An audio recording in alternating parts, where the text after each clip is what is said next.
There is one flight arriving from San Francisco a little late tonight, but that has nothing to do with the weather. Denise, that shooter evidently is still out on the loose. Yeah, deputies can't seem to find him or her. They don't even know at this point. This is a tricky intersection for anyone riding a bike. As you'll see, there's a white line separating the bike lane from the vehicle lane, but then the two lanes converge. And that fort included a campfire, and apparently they never quite put the flames out. And with the winds yesterday, that just kind of ignited this fire that you can see behind me. Denise Wong, who is live at Renown Regional Medical Center. Denise? Sarah, we have some new information for you. We've learned that Renown has actually been treating 29 patients. If you do head this way, you'll want to bring your sunglasses because surrounding the highway are these high walls of snow, blindingly white snow. To give you a sense of just how high this is, I am 5'4", and this is a lot taller than I am. Well, it is dinner time, and as you mentioned, 1,200 meals are served here daily, and half of those happen right now during the evening supper. Some new sophisticated shops and restaurants are opening up, but then there are buildings like the one behind me with plenty of space. I've got my GoPro camera in place, ready to shoot some amazing video on the slopes. I think the countdown is officially on, and hopefully I will not lose my papers, the microphone, or my lunch. And there you go. So if you want any more of this, come on down. Admission is free today. And did you have a good time? Yes. Are you going to go on it again? Maybe. She's still thinking about it. I know. To cling onto a car and try and get the purse back? Gotta get that. Everyone needs friends like that. Everything's gone. Everything's gone, and I don't know what to tell my mom. The fire was first spotted in the basement just before 9 o'clock this morning. None of the family members were home, but a man who helps them out was. He saw smoke and ran out. Neighbors called 911. On the way taking my daughter to daycare, I saw the smoke. I prayed that it wasn't my friend's house, but unfortunately it was. I don't know where we're gonna stay.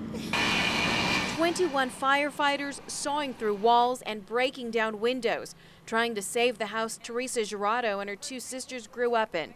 It's where they all still lived, with Teresa's 3 children and her mother. No, nothing anymore. We can't even we gotta keep our family together. This couldn't come at a worse time for the family. That's what we were doing, was fixing the house up so we could sell it. And we don't know what to do now because now my mom doesn't have her house. Teresa's father, an Army veteran, died exactly 3 months ago. I don't know what to tell my mom because she asked me to come back over here to get some pictures and stuff of my father, and everything's gone. The family is now trying to find 2 of their dogs, and the Red Cross has offered to help them out. A friend of the family's showed up when he saw smoke. He and his wife just bought a home in Sparks with 2 extra bedrooms, and they've offered to put up some family members for the time being.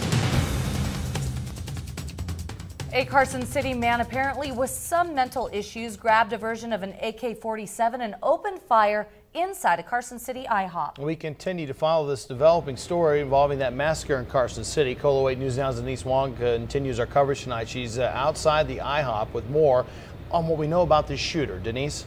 Well, good evening, Pat and Sarah. I can tell you that flowers have been placed out here at the crime scene, and authorities have taken away that blue minivan that Eduardo Ascension drove here and parked here at the IHOP. The section of the shopping center is still closed off as investigators try to piece together exactly what happened. I want to recap some of the main points of this shooting rampage. 12 people total shot. That includes the gunman, who shot 11 people before turning the gun on himself, and 4 people are dead. This shooting started around 9 o'clock this morning, and 5 Nevada National Guard members were at the IHOP and they were shot. They were in uniform, and 2 of them have died. Another person who was killed was a woman who was caught in the line of fire. The 4th victim is the gunman himself, who turned the gun on himself and shot himself in the head.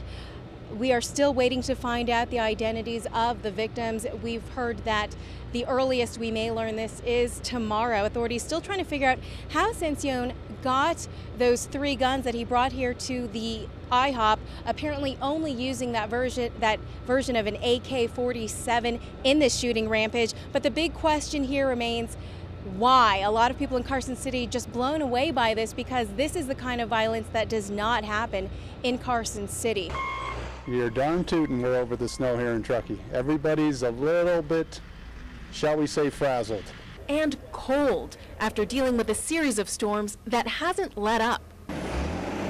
Public Works crews have been doing all they can to keep the snow from piling up on the main roads. Crews have been working 12-hour shifts, 24/7, no days off the last week and a half. But all of this has to go somewhere. Take a look at this huge mound of snow behind me. That's what Public Works crews are putting together after dealing with all of this snow. This one behind me, it's about 25 feet tall. And it was just scooped up from one parking lot overnight.